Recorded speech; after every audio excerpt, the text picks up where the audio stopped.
Hello everyone, শুভব্রতর খেরোর খাতা আর শুভব্রতর YouTube চ্যানেলে তোমাদের আরেকটা নতুন সাবজেক্ট নিয়ে কথা বলার জন্য চলে এলাম। কেমন আছো তোমরা? প্রচণ্ড গরম পড়ে গেছে, শীত কেটে গিয়ে বেশ গরমের প্রকোপ গায়ে লাগছে, তাই না? প্রকৃতিতে যেরম গরম, যেরম আমাদের জীবনযাত্রার ভেতরেও নরম গরমে জীবন চলে। আজকে যে ডিসকাশনটা নিয়ে কথা বলবো, মানে সাবজেক্ট নিয়ে কথা বলবো, রিয়্যাক্ট অর রেসপন্ড।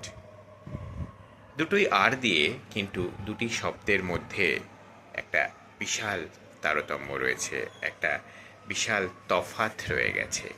সংঘর্ষময় আমাদের এই জীবনে আমরা প্রতিনিয়তই যে মুহূর্তগুলোর সঙ্গে সম্মিলিত হই, মুহূর্তগুলোর মোকাবিলা করি, তাতে আমরা কখনো রিয়্যাক্ট করি, কখনো বা রেসপন্ড করি।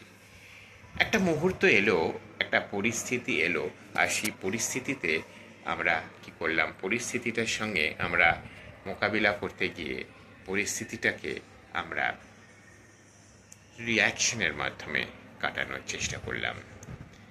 পরিস্থিতিটাকে সামলানোর জন্য আমাদের ভালো লাগা, খারাপ লাগা, আমাদের বিরক্তি, আমাদের অভিব্যক্তি প্রকাশ পাওয়ালাম আমরা রিয়াকশনের মাধ্যমে। This is reaction. এটা এক ধরনের উপায় পরিস্থিতির মোকাবিলা করার জন্য। অন্য ধরনের উপায় হলো রেসপন্ড করা। রেসপন্ড মানে ক্রোধের ওপর, ভেতরের বহিঃপ্রকাশের ওপর সংযম এনে লাগাম দিয়ে সেই পরিস্থিতিটিকে মোকাবিলা করা এবং পরিস্থিতিটির সদুত্তর, প্রত্যুত্তর দেওয়া সংগ্রামের মাধ্যমে নয়, ধৈর্যের মাধ্যমে, স্থিতিশীলতার মাধ্যমে এবং শান্তির মাধ্যমে, সেটা রেসপন্ড করা। জীবনের চলার পথে সাধারণ মানুষের বেশিরভাগ ক্ষেত্রেই হয়ে ওঠে রিয়াকশন। বাসে উঠতে গিয়ে আমরা সিট পেলাম না, পাশের লোকটি আমায় ধাক্কা দিল, আমরা রিয়াকশন করলাম, আমরা আমাদের বিরক্তি প্রকাশ করলাম, আমাদের রাগ প্রকাশ করলাম শব্দের মাধ্যমে, আমাদের বডি ল্যাঙ্গুয়েজের মাধ্যমে। কিন্তু ওই মুহূর্তটিকে, ক্রোধটাকে বা রাগ বা বিরক্তিটিকে যদি আমি সংযত করে আমি সেটিকে রেসপন্ড করি, উত্তর দিয়ে শান্তভাবে পরিস্থিতির সম্মান করি, পরিস্থিতির মোকাবিলা করি, মুখোমুখি হই, সেটা কিন্তু রেসপন্ড করা। এই রিয়াকশন ভার্সেস রেসপন্ড যদি দেখা যায়, রিয়াকশন সাময়িক আনন্দ দেয়।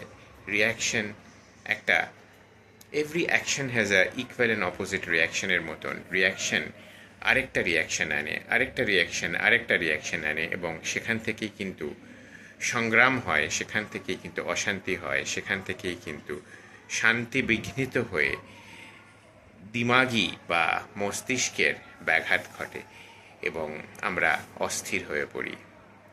সেই অস্থিরতা থেকে শারীরিক ব্যাঘাত হয়, শারীরিক নার্ভের প্রবলেম হয়, অনেক কিছু হয়, অ্যান্ড আটার ফ্রাস্ট্রেশন আসে, এবং সেই ফ্রাস্ট্রেশন থেকে further deterioration and falling down in the trap হয়। কিন্তু আমরা যদি জিনিসটিকে রেসপন্ড করতে পারি, আমরা যদি পরিস্থিতিটির মোকাবিলা করি শান্তির মাধ্যমে, পরিস্থিতিটির মোকাবিলা করি যদি আমরা বুদ্ধিমত্তা দিয়ে, এবং আমাদের এই ক্রোধ এবং এই রাগ এবং এই অভিব্যক্তি, ভালো লাগা, ভালোবাসাটাকে, যাই বলুন না কেন, এনি কাইন্ড অফ এক্সপ্রেশন, সেটাকে যদি আমরা রেসপন্ড করতে পারি, তাহলে কিন্তু আমরা ভবিষ্যতের জন্য এনার্জি সঞ্চয় করে রাখি। প্যারালেলি আমরা কিন্তু পরিস্থিতির সুন্দরভাবে মোকাবেলা করে উঠতে পারি। এই জিনিসটা শুধু পরিবারে হয় না, এই জিনিসটা অফিসে হয়, এই জিনিসটা দিনান্দিন প্রতিটি নিয়ত, প্রতিটি মুহূর্তে কিন্তু হয়, রাস্তাঘাটে, অফিসে, বন্ধুবান্ধবদের সঙ্গে, সমস্ত জায়গায়।